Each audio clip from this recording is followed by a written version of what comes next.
That almost sounds like I know what I'm talking about when it comes to chord voicings, doesn't it? If you watch this video, you can sound just like that because then you'll know what pentatonic chords are. Modern Guitar School is online.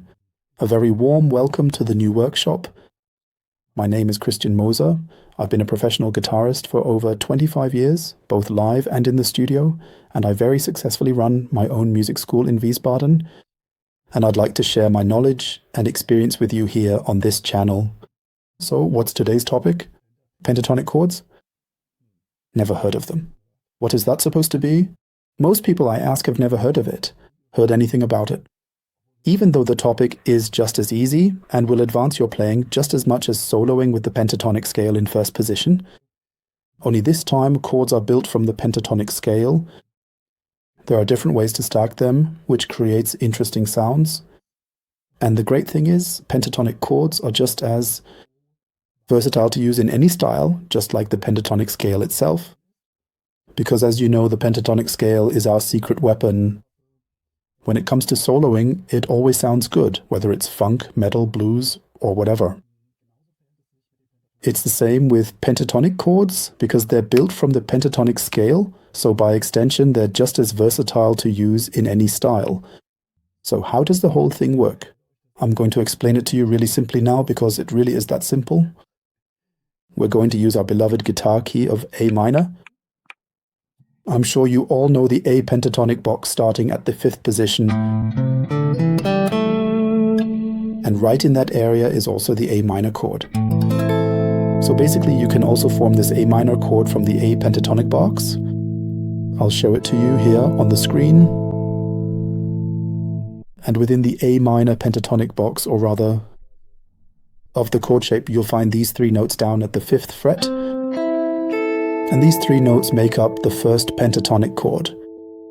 It's actually the basic A minor chord, just in a different voicing. On the high E string, you have the root note, on the B string the 5th, and on the G string the 3rd. You don't necessarily have to remember that, but the shape is super simple. So first, let's talk about the voicing. 1, 3, 5.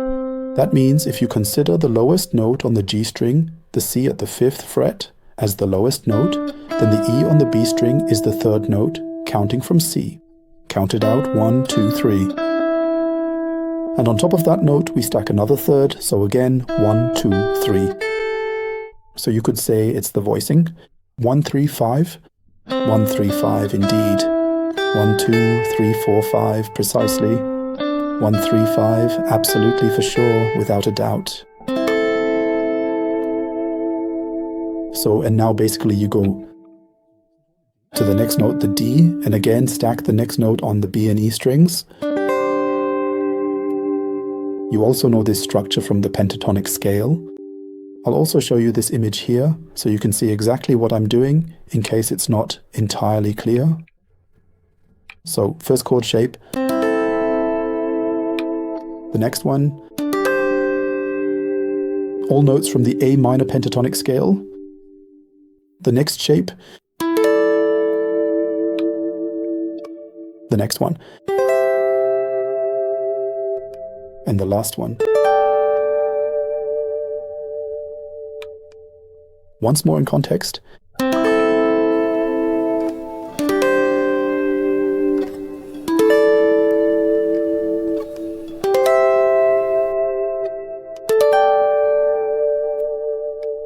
Voicing number 1 with playback so you can hear it in context.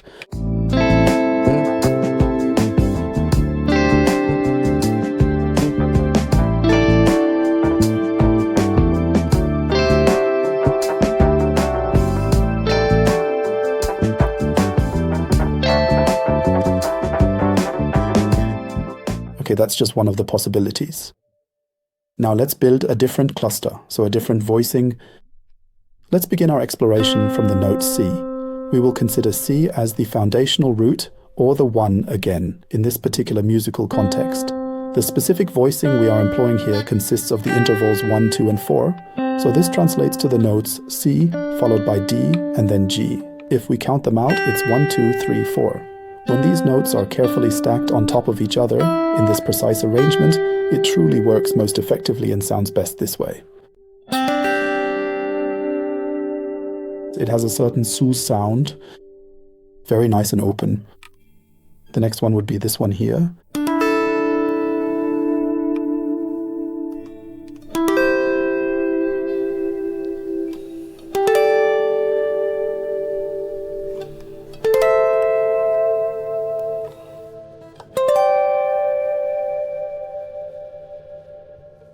Let's try the whole thing with the playback.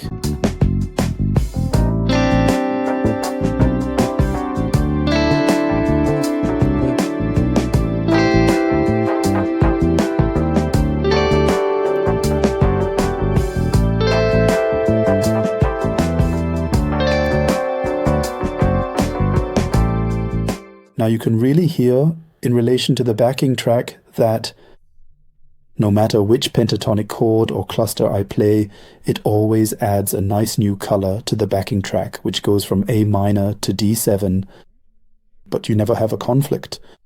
So there's never any dissonance, but rather it's always a kind of a chord extension to the basic track. So it's wonderful, for example, for a jam session if you don't necessarily want to play the basic chords, but instead want to add a bit of color. And if you want to give the impression that you really know your chords, use pentatonic chords. Okay, let's take another cluster. Let's try it with 1, 4, 5. 1 is the C, 2, 3, 4 is the G, and 5 is the A. 1, 4, 5. Stacked on top of each other, it's also possible to play them like this. It looks like this for the first chord. The second voicing, the third voicing, a bit of stretching. The fourth, and the fifth voicing. Let's try the whole thing with a backing track so you can hear how it fits together.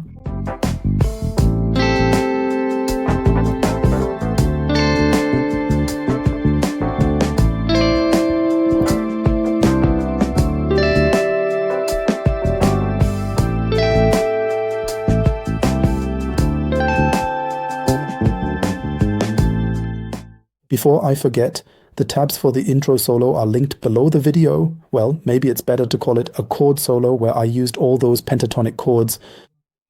I've written everything out for you very precisely in Guitar Pro. There are PDFs for those who don't have Guitar Pro, backing tracks, and a track with guitar. Definitely download it. That way you can practice optimally, and you'll immediately have a great way to use your first pentatonic chords. Yes. So my dear friends, that was my little pentatonic chord workshop. As you can see, the pentatonic scale isn't just good for soloing, you can also build great chords with it. Try experimenting with it, it really creates some beautiful new sounds. If you learned something, if you had fun, if you enjoyed watching, please be so kind and give me a like, subscribe to the channel. It's incredibly motivating to keep making videos like this. And it would also give the whole channel more reach, so more people can benefit from it. I would be really happy about that. Thank you all in advance. Now I'll get started on the next workshop so I can bring you something nice again next week. So take care, have a great week, and we'll see each other again. Bye.